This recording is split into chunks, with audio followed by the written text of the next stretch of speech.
এখন যে যত বেশি পড়তে পারো তত লাভ। এখন কেউ যদি পড়ার সময় কম রাখো, ভাই এটা কিন্তু যতই ট্যালেন্ট হও, যতই মেধাবী, পড়ার সময় কমানো যাবে না। এখন তোমার পড়ার সময় সর্বোচ্চ রাখতে হবে। লাস্ট মোমেন্ট চলতেছে, এইটাই তোমার লাস্ট ঈদ। যে এই লাস্ট ঈদ ইনশাল্লাহ তুমি হচ্ছে পরিচয় ছাড়া করতেছো, পরের ঈদ থেকে ইনশাল্লাহ তোমার একটা ভালো পরিচয় থাকবে। ক্যাম্পাসে যে ইফতার করবা, সবাই মিলে একসাথে অনেক কিছু হবে, মানে অনেক ভাল লাগবে আর কি। আমরা চাই যে তোমরা কেউই ওই জায়গা থেকে বঞ্চিত না হও, মানে সবসময় যেন চাই যে তোমাদের প্রত্যেকে যে পরিশ্রমগুলা, একটু পরিশ্রম কম বেশির কারণে কিন্তু অনেকে পাবে না।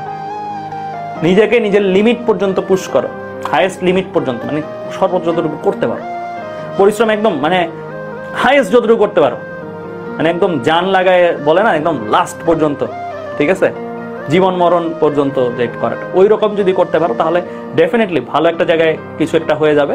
তারপরে তো তুমি আস্তে ধীরে করলা, কোনো প্রবলেম নেই।